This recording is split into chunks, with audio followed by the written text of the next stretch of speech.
talk about torque and forces.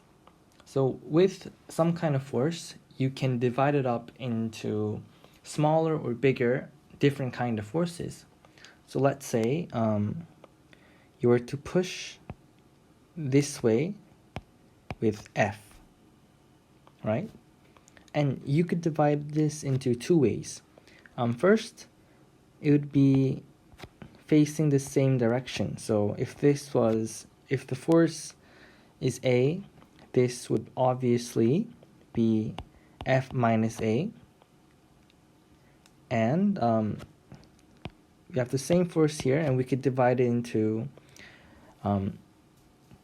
the opposite direction, I guess. So we have a force that is B, and then we would have a smaller one going up like this, and this would be, let's see, B minus F. So where's the pen? Here it is. So when you add these two vectors, it would equal this vector, the original vector. If you add these two vectors, it would equal the original vector. So how do we do this on a plank?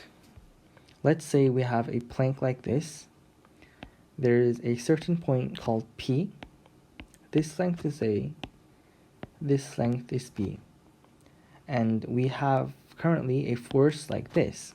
And we would like to divide it into two forces right here, FA, FB, right? So to solve this, to get FA and FB, we would have to use torque. And how we would do that is simple, I guess. So first,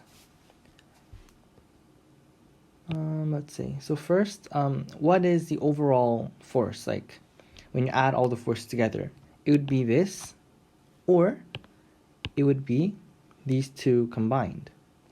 So then we could say that F equals FA plus FB. So that is one formula, I guess. And then we would grab point P right here, and we would get the torque in the clockwise and the anti-clockwise direction. And torque is basically the force times the length of, like, from the axis, so the distance from the point of force and the axis. Normally it's hard to press on a surface like straight, like perpendicular at a 90 degrees.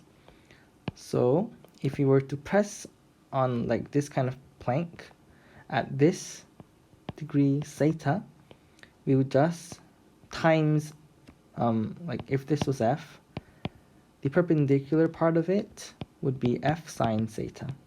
But in this case, both forces are perpendicular to the wooden plank. So the anti-clockwise would be force A times length A. The clockwise would be, Clockwise would be FB times B. So these two would have to equal out in order for the wooden plank to not spin, I guess. So FAA equals BFB. Okay. And now we'll just have to make FA into B over A times FB. And you can do this the other way. You can say FB is A over B times FA. But if we do this and we have this here, we just put it in. So that would be F equals B over A times FB plus FB, right? And then this equals, if we take out FB, right here would be B over A plus 1, which is FB times A plus B over A. And we would get FB, which is A plus B, and then A right here, and then F. Now you can do the same thing to get FA, right? So instead of doing this, you could say, what is this? FB equals A over B times FA. But without doing that, we already have this one. So we can just plug this in and we would just get a FA. So FA would be A plus B and then B over it and F. So this is the way you divide the forces into the same direction. But how would we divide it into, like this right here? One's going the other way. Let's see. Okay.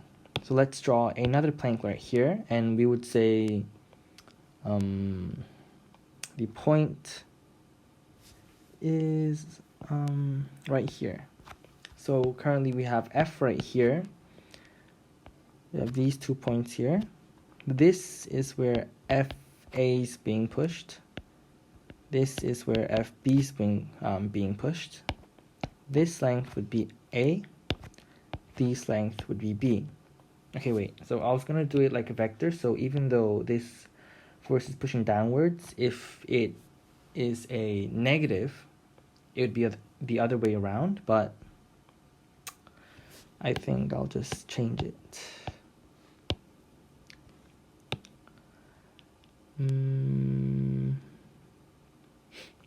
Yeah, I think I'll just do it. Because it's hard to imagine a negative force. Oh. That was a plank. And right here is FB. Okay, so this is the same thing as we did with the original. So what is the overall force? This is F. This will also have to be an F. So we would say F equals, and right now, the vectors, right?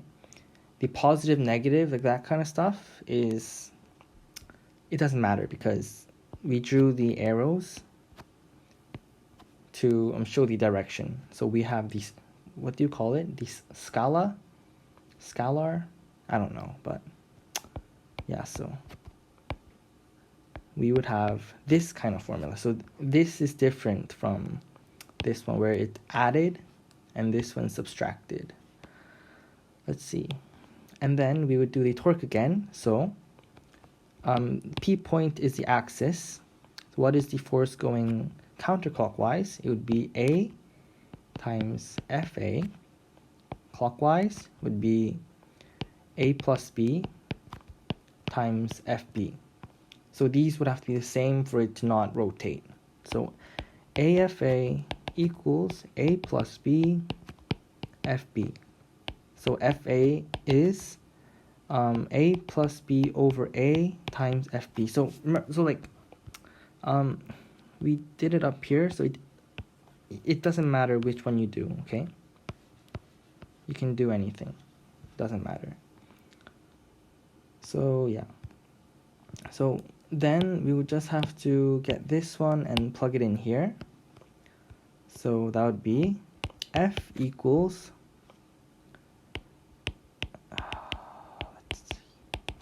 no, it's not negative. No, it's not positive. Take away, subtract FB.